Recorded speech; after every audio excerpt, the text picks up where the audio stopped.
영원히 변치 않는 사랑 성도여 찬양하세.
여러분 안녕하세요. 오늘도 이 말씀의 시간에 함께 하신 여러분 모두를 주님의 이름으로 환영합니다. 여러분, 이 사진을 한번 보실까요? 수많은 학생들이 좌우로 정렬된 책상에 앉아 무언가를 열심히 하고 있습니다. 네, 바로 이 장면은 미국의 ACT나 SAT와 같은 중국의 대학 수학능력 시험인 가오카오가 진행되고 있는 장면입니다.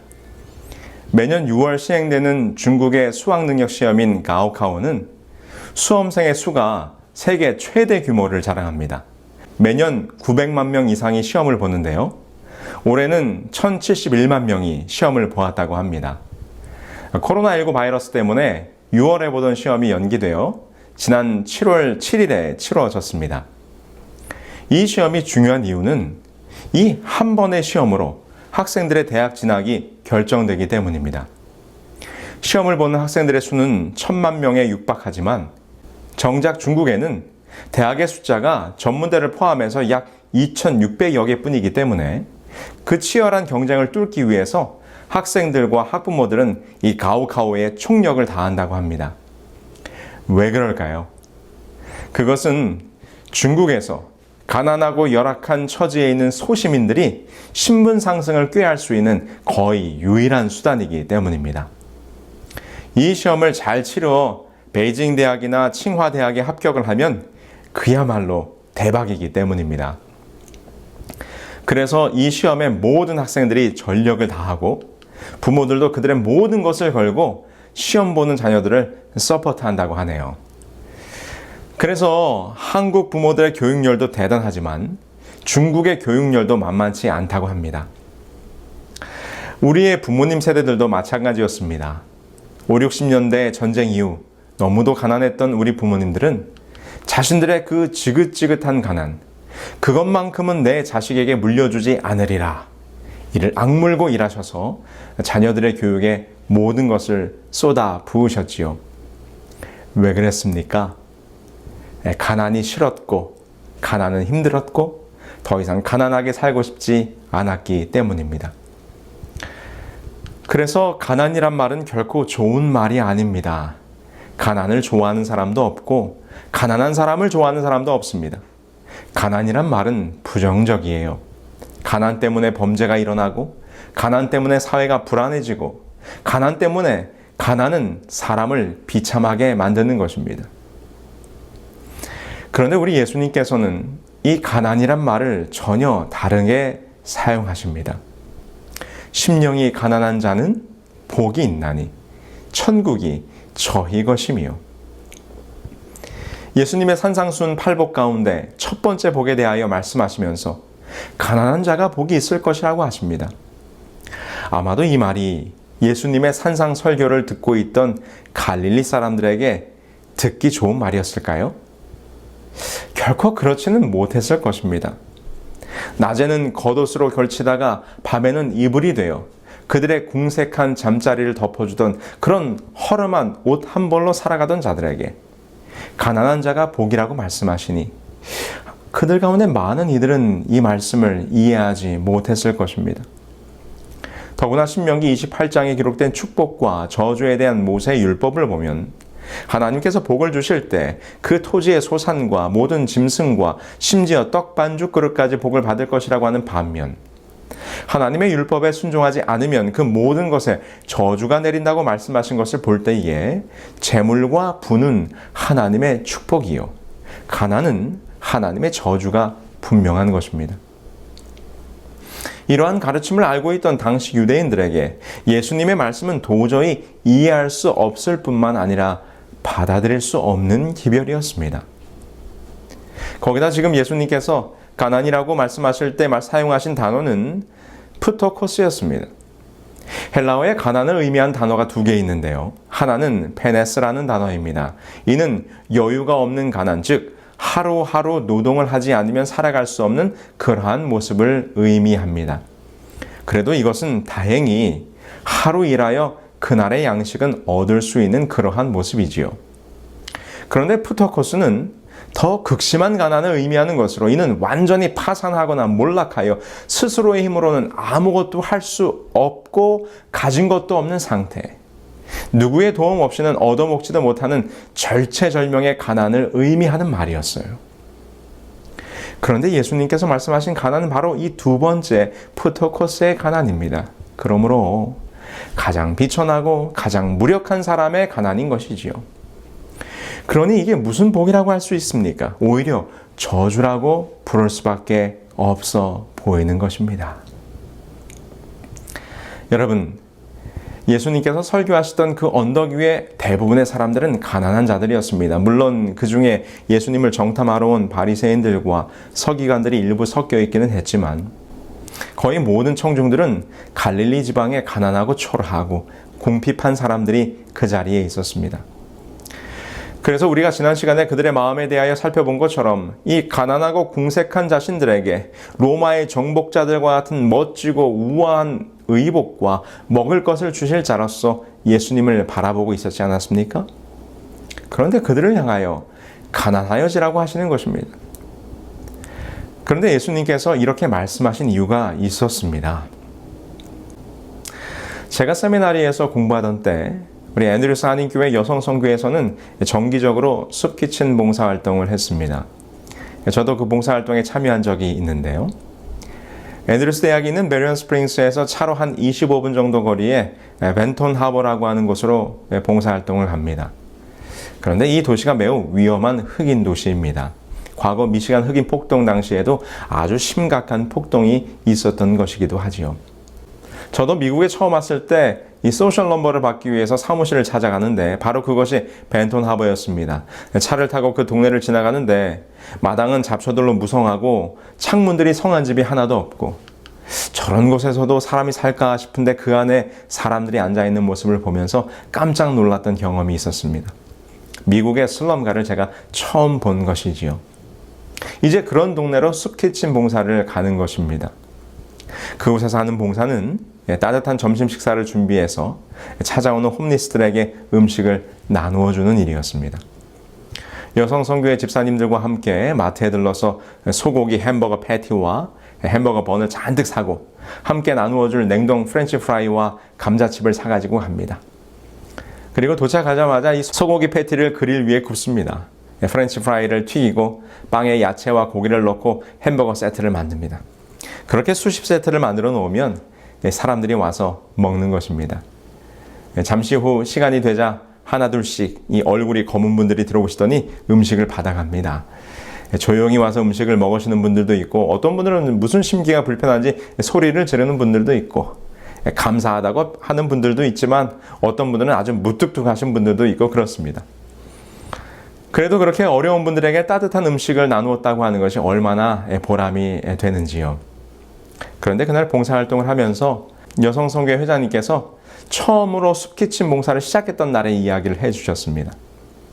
이 집사님께서는 홈리스 분들에게 음식을 해준다고 하니 뉴스타트식으로 건강 음식을 좀 해서 드려야 되겠다. 그렇게 처음에 생각을 했다는 것입니다.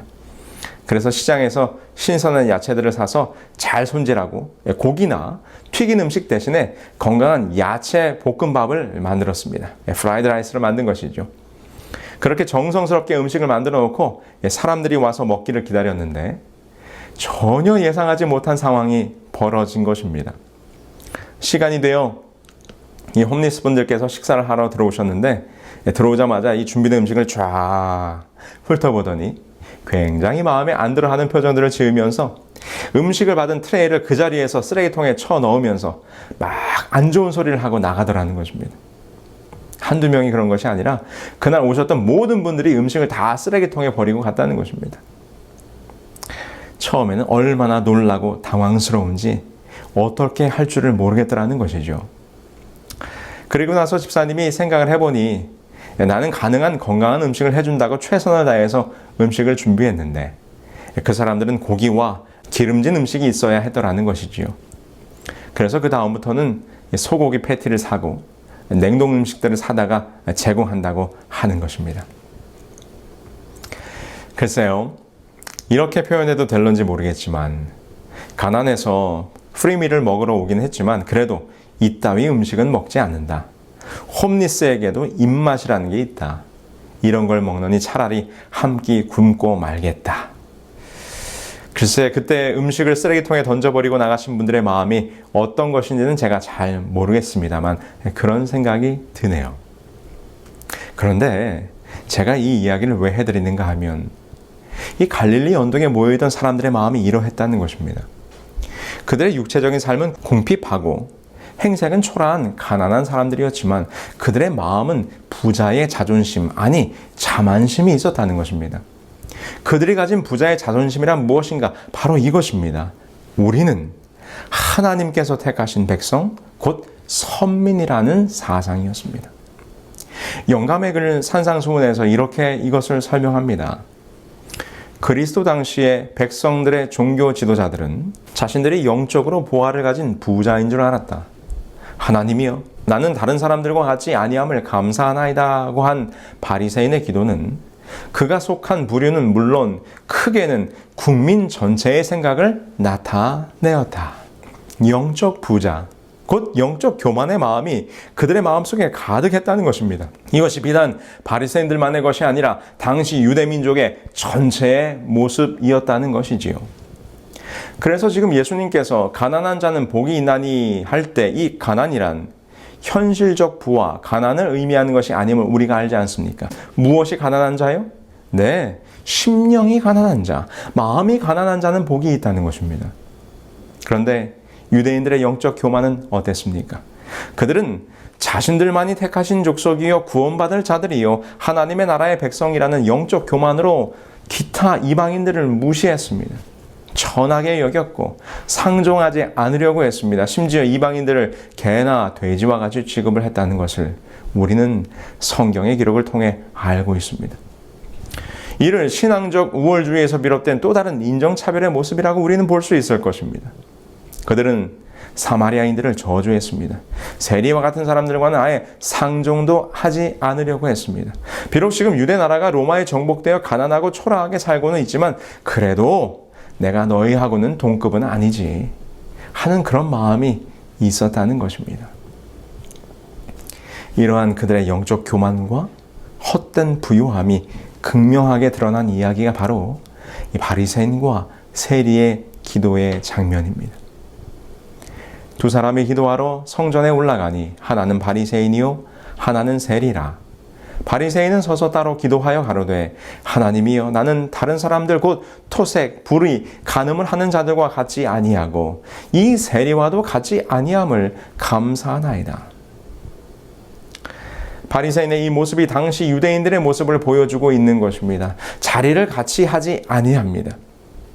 우리나라 옛말에 양반은 얼어 죽어도 겹불은 안 쬐는다는 말이 있습니다. 겹불이 뭡니까? 추운 겨울날 동네 공터한기퉁에 결을 쌓아 불을 피우고 그 주위에 옹기종기 모여 추위를 피하는 것입니다. 그런데 그곳에는 어떤 사람들이 모여 있습니까? 소위 말해서 상것들이 모여 있는 것입니다. 양반인네들은 아무리 추워도 그런 자리에 같이 하지 않는 것입니다. 이게 무엇입니까? 자기는 양반이고 저놈들은 상놈들이니 어찌 자리를 같이 하여 양반의 체면을 깎겠느냐 하는 것이지요. 지금 이 바리새인의 모습이 아니 당시 유대인들의 모습이 꼭 그와 같았다는 것입니다. 나라는 다 망해서 로마의 속국으로 살면서 가진 것도 없고 내세울 것도 없이 가난하게 사는 처지에 그 마음에 선민이라는 자존심은 살아서 이방인들을 멸시하고 차별하고 무시하고 있었으니 그러한 마음이 그들의 기도에서도 그대로 드러났던 것입니다. 하나님, 제가 토색, 불의, 간음하는 자들과 같지 아니함을 감사하나이다. 이러한 그들을 바라보시면서 우리 주님께서 말씀하신 것입니다. 심령이 가난한 자가 복이 있을 것이라. 산상수훈에서 그들의 마음에 대하여 이렇게 잘 묘사하고 있습니다. 예수께서는 부자라 부유하여 부족한 것이 없다고 생각하는 자들에게도 축복의 잔을 내미셨다. 그러나 그들은 조소로서 그 은혜의 선물을 외면하였다. 스스로 완전하다고 느끼는 사람, 다시 말해 자신이 꽤 선량한 줄로 생각하고 현 상태에 만족하는 사람은 그리스도의 은혜와 의에 참여하려고 하지 않는다. 교만은 아무 필요를 느끼지 않으므로 그리스도와 또 그분께서 오셔서 주시고자 하신 무한한 축복에 대하여 마음의 문을 닫는다. 이러한 사람의 마음 속에는 예수님을 위한 자리가 없다. 스스로를 부유하고 존경받을 만한 인물로 여기는 자들은 믿음으로 구하지 않으므로 하나님의 축복을 받지 못한다.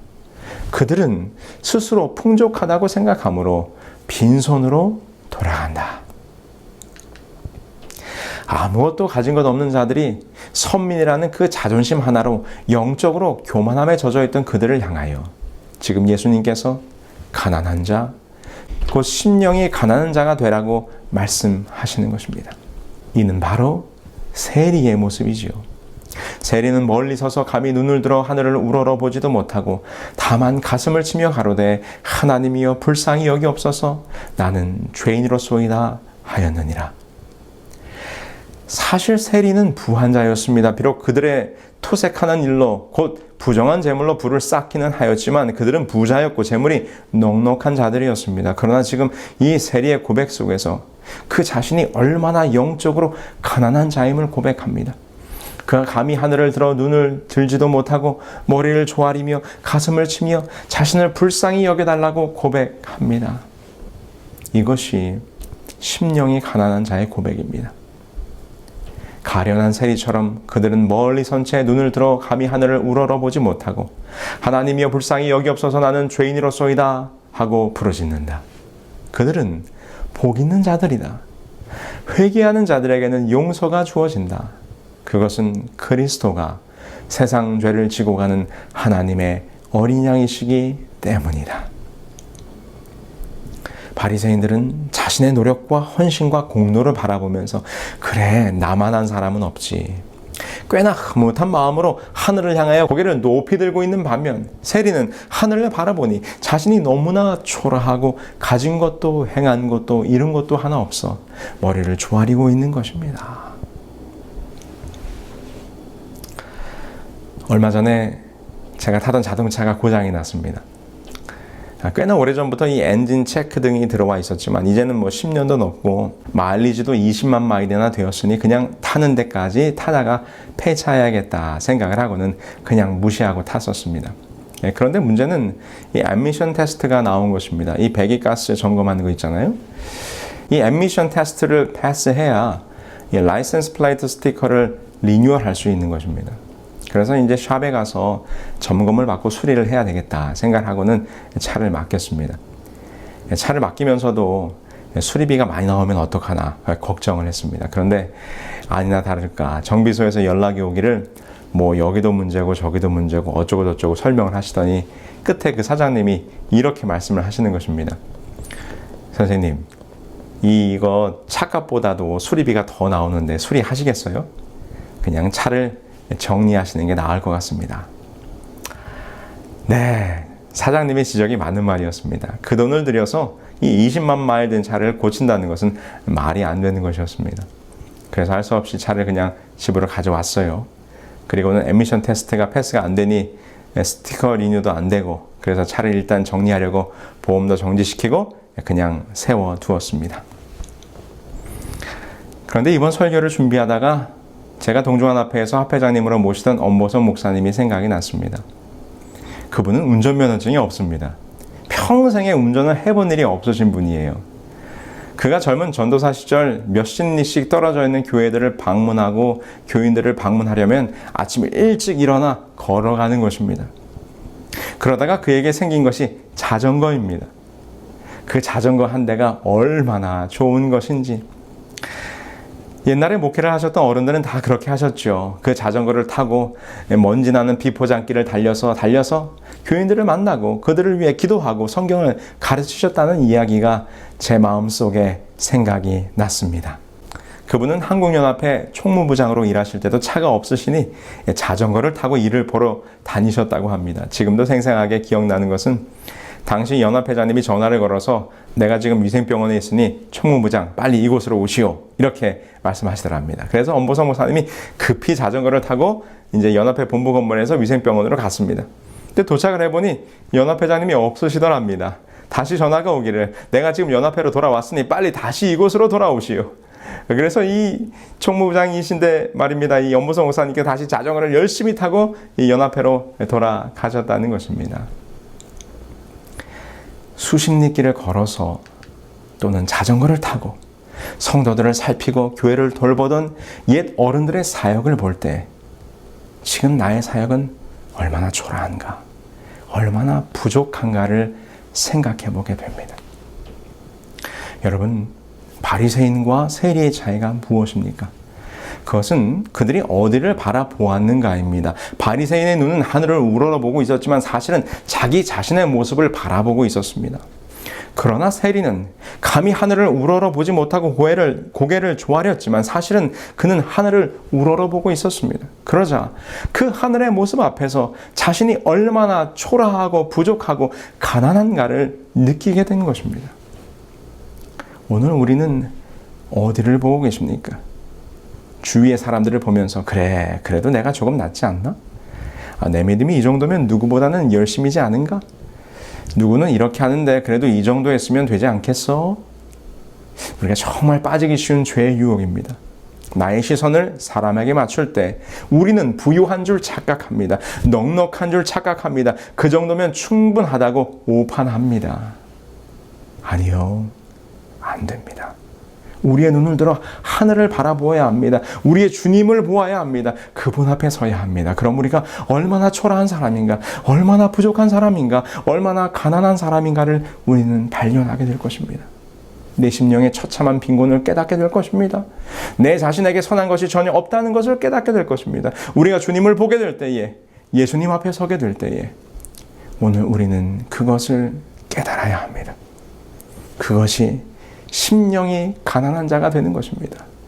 그것을 깨달아야 우리는 넉넉하게 구원하시는 넘치고 풍성한 하늘의 은혜를 경험하게 될 것입니다. 오늘 주님 앞에 서서 우리 자신의 모습들이 어떠한지를 분명히 깨닫게 되시기를 간절히 소망합니다. 우리의 눈을 들어 예수님을 바라봄으로 우리가 얼마나 초라하고 부족하고 가난한 사람인가를 깨달으사 심령이 가난한 자의 복을 받으시는 우리 모두가 되기를 바라면서 오늘 준비된 말씀을 마치겠습니다.